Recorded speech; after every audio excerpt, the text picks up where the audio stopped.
Hello and welcome to episode 4 of the All Things Sports Podcast. My name is Zach Bischoff and I am here with... Danny Shanholzer. And a special guest, Mr. Ethan Spozarski. Ethan, please tell the people about yourself. Hello, everybody. I am Ethan. I'm a senior in high school. I'm going to be attending Waynesburg University in sports communications. So, yes, this is my field of study. Yes, this is basically the fun homework.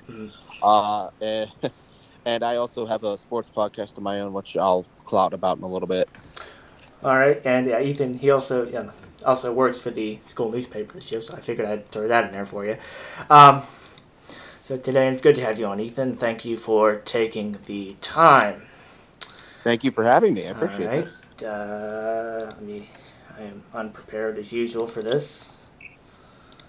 And that is not correct. There we go. All right, so on your screen for the people watching on YouTube is the agenda. So first, we're going to lead with the NHL. Ethan, please entertain the people on the Nhl Playoffs, please, and thank you. Alrighty, so as we head into today, this is Game 2 for the New York Rangers and Carolina Hurricanes. That game's going to be on first on ESPN, and then second we have our, I'm pretty sure it's the Calgary and Edmonton series. That'll be going into Game 2. Carolina won their first series. They won 2-1, in overtime, and Calgary defeated Edmonton 9-6. How about that? That was in regulation. That is crazy to me. I mean, Mike Smith gets pulled within the first 6 minutes, I think it was. I mean, Mikko Koskinen gets put in. Yeah, I mean that dude. I've never seen that was something, man. That was. Yeah, it was interesting to see. Calgary shot out to a 4-1 lead. You could tell as the game went on, Edmonton definitely was able to bear back. They were able to fight back as soon as Mike Smith was really pulled. That's when everything really started to get put together. But yeah, I mean, this was just a really bad goaltending game. It was a battle of the offenses, and it's a battle of Alberta. These guys do not like each other at all. Milan Lucic was a main representative that knocked over Vander Kane. 2 seconds later, he knocked over Connor McDavid. So these guys do not like each other, and they're going to prove that. And I expect it to be a very physical matchup again here tonight. For sure. And my thoughts, I mean, after the first period, what was it? 2 goals in, 30 seconds? Yeah. To start for Calgary, I'm like, wow, that's interesting. I mean, it was I didn't expect to, wake up next morning, have it be 9-6, but to be a very interesting series going forward. And I was interested to look at the Colorado series and how they lost. 4-1 to the Blues last game? They lost 4-1 to the Blues. Yes, that was a very Blues dominant game, and it was nice to see. Yeah. Considering the first game, Colorado showed their offensive dominance that they showed the entire series against the Nashville Predators. So It was nice to see the Blues fight back. It was nice that Binnington's work again this time wasn't underappreciated, and they had more than one guy just step up. Dave Braun is the guy that comes to mind for me. 2 goals last night. He looked really good. He was able to get in shots on net that Darcy Kemper just wasn't able to hold back, and he's a pretty good goaltender, and he had a really good start. But once they got one puck through the net, they were able to get the other 3 pretty easy as well, along with the empty netter. Mm-hmm. I think that's it for the NHL. So we are going to take a brief break, and we will be right back to talk about the NBA, and I'll have Danny lead that segment because neither Ethan nor myself watch the NBA much, so he's the more knowledgeable source. So we will be right back on the All Things Sports Podcast.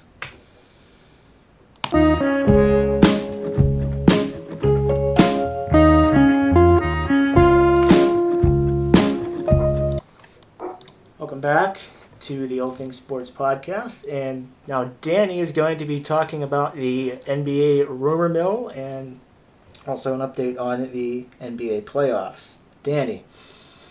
Thanks, Zach. Yeah, to start off, it is conference finals time, guys. Get excited. Here we go.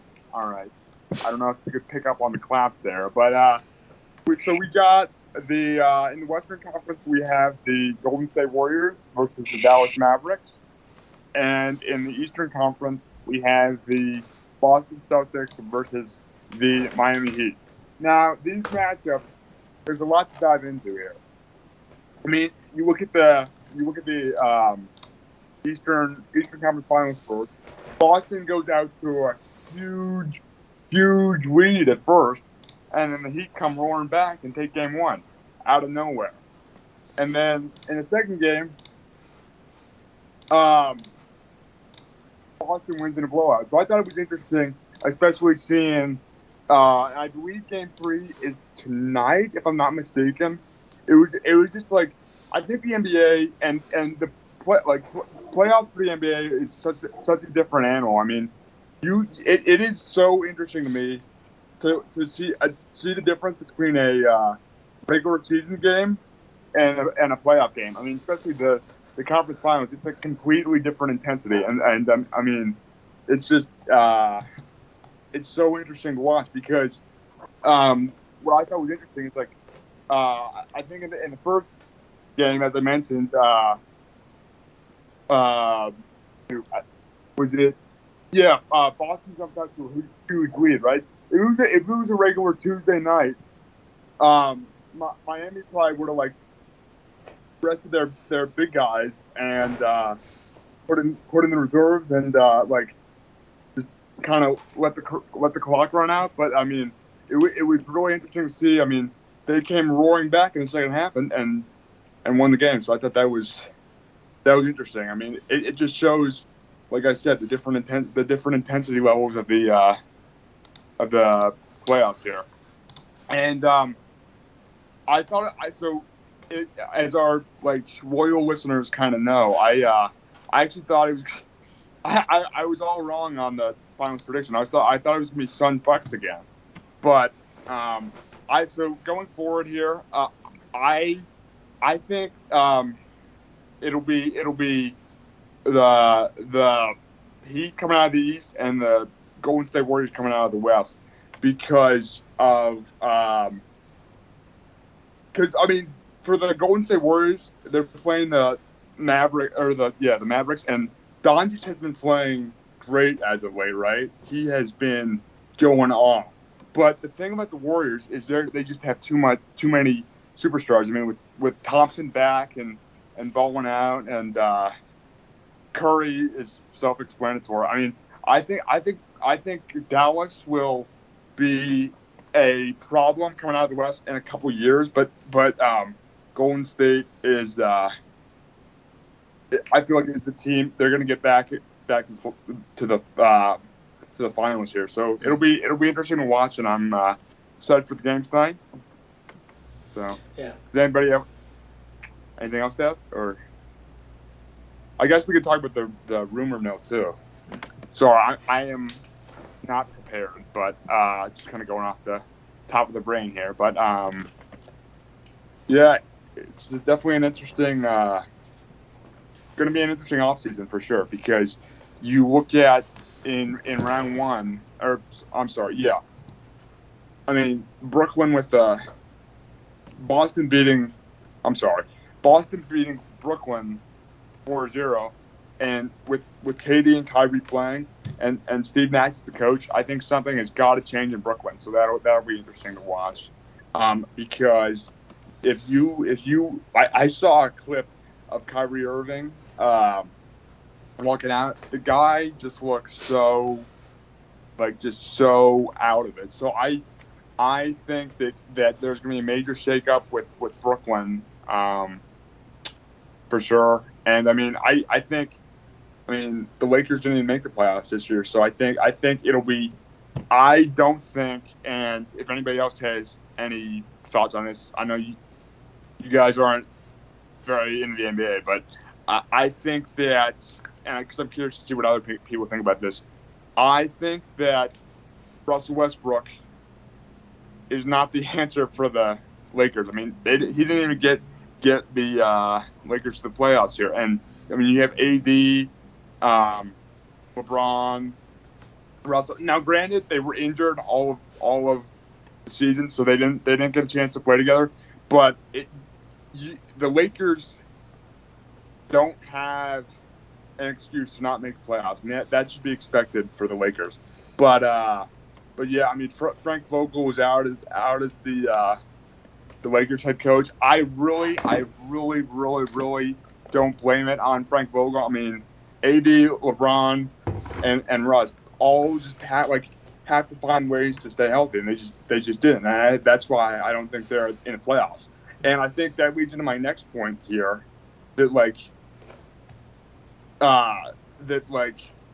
the Lakers have great good players, great players that are on their roster, on paper, but they're never they can never stay healthy. So that again, as the NBA season's 82 games. I mean, you gotta have depth, and I think that's why the Lakers are gonna need to get a couple solid guys that they can plug and play, because I just don't think AD and LeBron have that stamina to go out every night and put up quality numbers at this point in their career.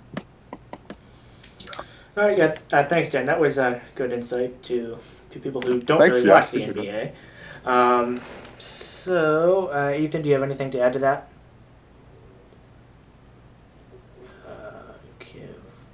Hang on. Me? I mean, we got the lottery coming up, mm-hmm. and the combine is coming up. Mm-hmm.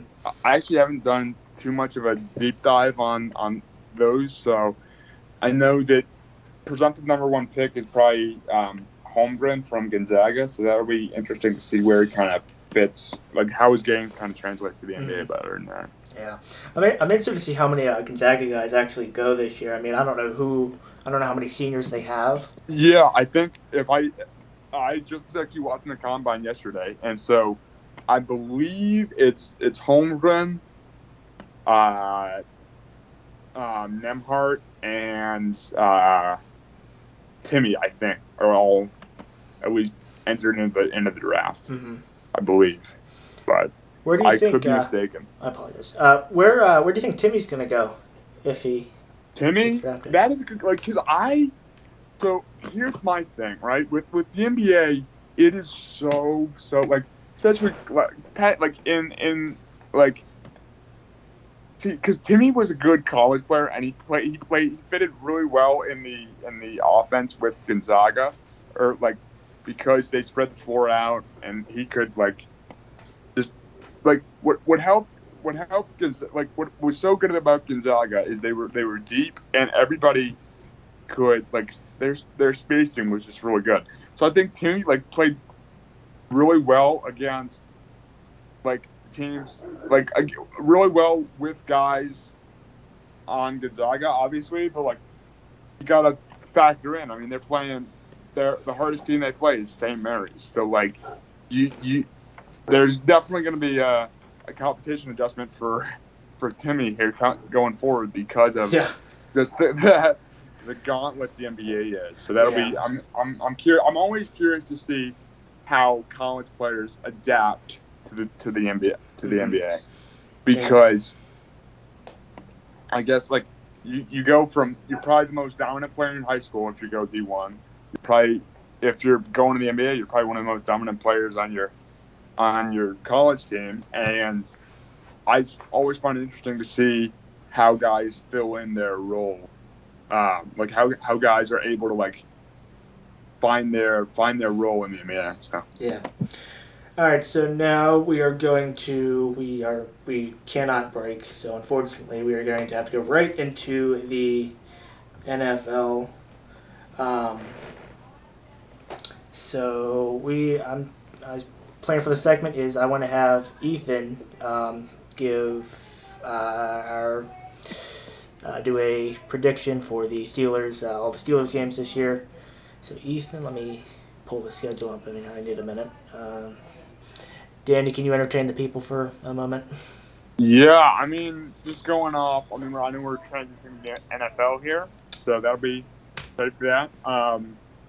I think the story of the Steelers season, I said this last week, the story of the Steelers season is going to be how they start. That is the key, because I think they're starting Trubisky week one. Mm-hmm. And it all on those first couple weeks on how the season goes. Because if he stinks, and then we throw Pickett in there, and Pickett can't adjust very well, then the season's not going to go well, obviously. When you don't have good quarterback play, your team does not do well. That's self-evident. But if Trubisky goes up there and doesn't stink and gives Kenny a chance to, like, really develop, I think, like, somewhere around, like, week 5 or week 6, I would say week 6 against Miami, depending on how everything goes, I could see that being Pickett's first start. And if we're, let's say, 3-3 coming off of that, then I feel like Pickett can take us to the promised land. But if we struggle to start off, then I think this season is going to be not a good one to remember. Mm-hmm. All right. Ethan, are you still with us? I assume you're still with us. Yes, I am. Okay. All right. So I'm going to put that. So just well, first of all, what's your final record? Then we'll go game by game for the Steelers, just regular season. Me, as of right now, before preseason, I'm looking at probably a 7-10 record. Oh, okay. Who do you have the Steelers losing to? Well, I definitely think they split all of their they're going to split their division games against the Bengals, against the Browns, but I think they win. I think they're going to win both Ravens games. I think it's definitely a close, tight-knit matchup. It always is every year. It's always a close game, no matter who it is. However, they're not going to have the guy at the helm to have us leading with the same guy that we've had for so long. Nope. So it's going to be very interesting. I still think they're going to be able to win their matchups against Baltimore. Yeah. Here's a question I have. Oh, go ahead. Are you done? Yeah, I'm ready. Here's a question I have. It's been a very hot topic of discussion, as everybody who follows Pittsburgh sports is well aware. Who do you think starts week 1? Mitchell Trubisky. I say that with no hesitation, not because I don't think Kenny Pickett's not a talented quarterback. Right. I don't see it, or the fact that I'm pretty sure it's a Ludicoon, or however the heck you say his name, South Dakota State. I think right now Mitchell Trubisky is the most ready guy. Right. I'm not saying throughout the season that if you need to turn to him, if you need to let Kenny take some snaps, I'm all for to see Kenny Pickett out there in a Steelers uniform. However, right now this team is not in championship mode. They're not going to go out and win the Lombardi this year.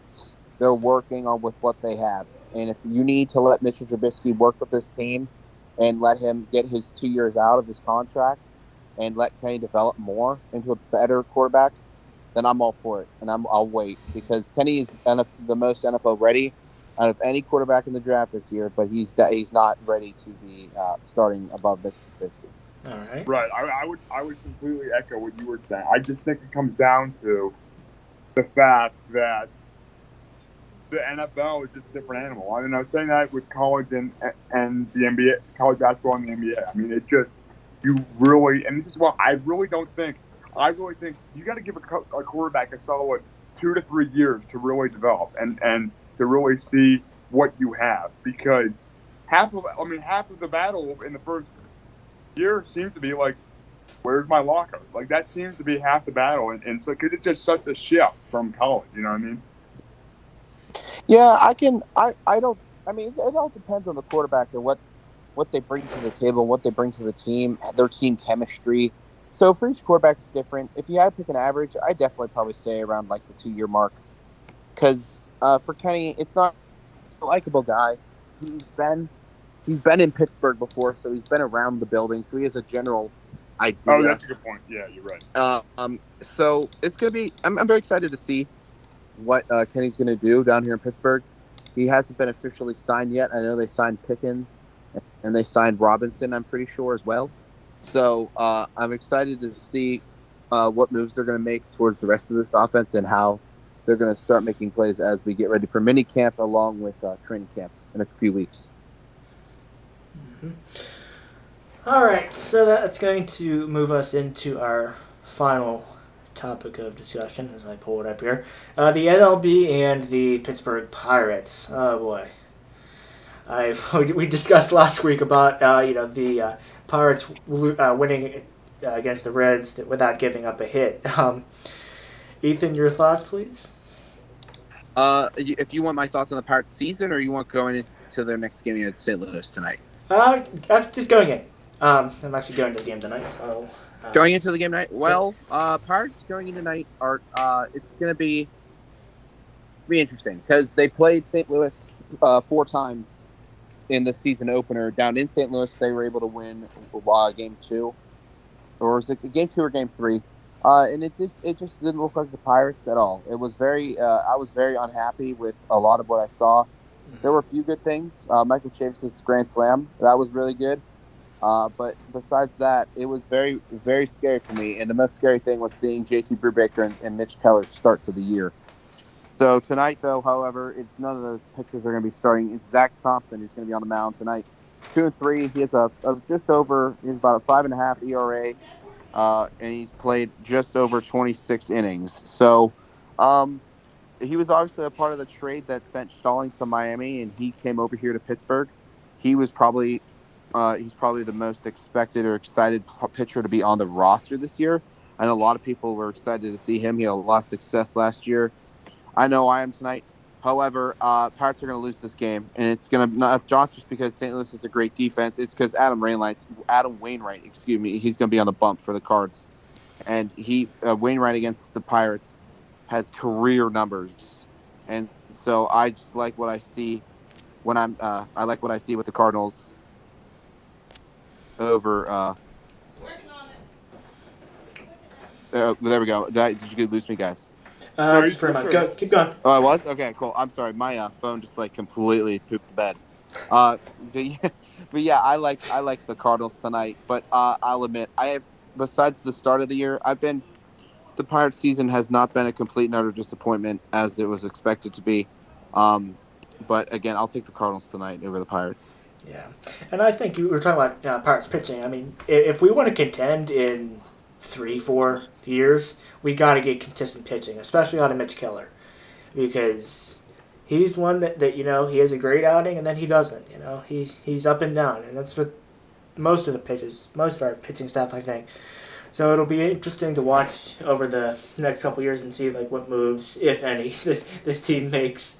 I've been very underimpressed with Mitch Keller's performance this year. Yeah. JT's been getting better. I liked his each start. He got 10 strikeouts in his last time out at Chicago. They did lose 9-0, but he's developing better. I haven't seen much out of Mitch. I need to keep seeing more better performances. I say offensively for the Pirates, I've been actually. I mean, while it is nothing to be like, oh my God, it's best in baseball. It's for Pittsburgh wise, it's been pretty impressive. Daniel Vogelbach, he's been given people worth a shot. I know he's been usually a leadoff man at DH. Tonight, I'm pretty sure he's starting at first. I've been very happy with his performance. Ben Gamel leads the team with 15 RBIs. He's been making him and Jake Marisnick defensively have been playing great baseball. Mm-hmm. They've been putting their bodies on the line a lot. And Brian Hayes, he's getting on base and he's getting hits. That's what's the most important thing to see out of Hayes, especially after his 60-game injury last year, or if that was in Chicago.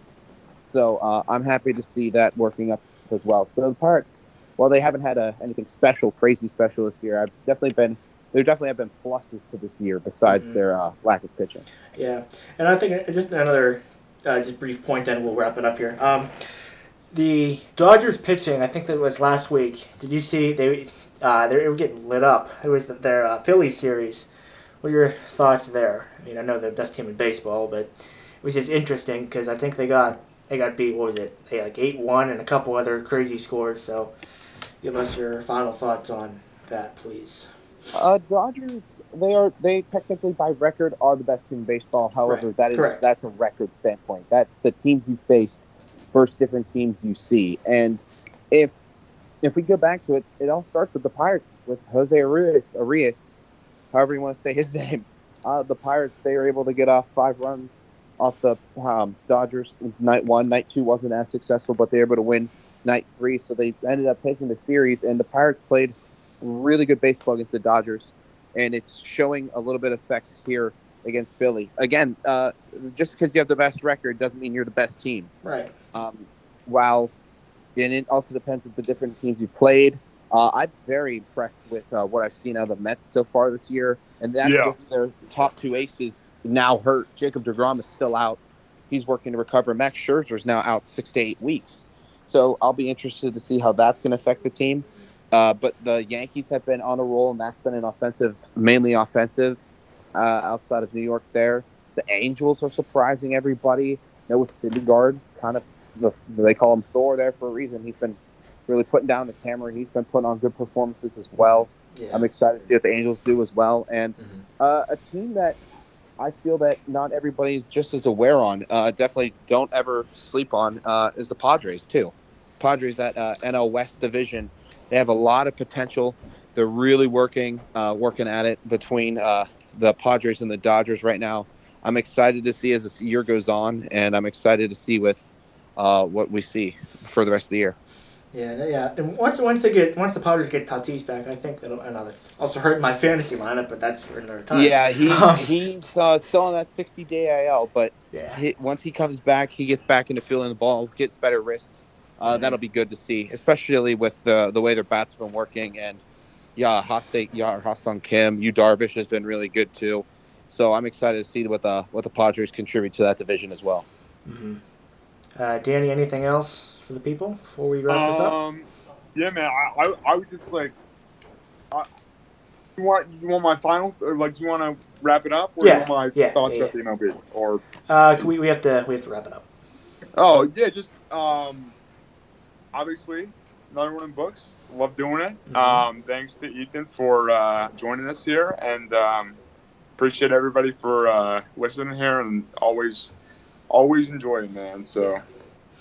And again, we want to thank Ethan for taking his time on this lovely afternoon. We hope that he decides to, or would like to come back at some point. Hopefully. I would love to come back. I appreciate you guys having me as well. And both of you are welcome onto my podcast as well. The Spit Facts podcast. We just started up. We just published our 5th episode the other day. Me and my buddy Joey.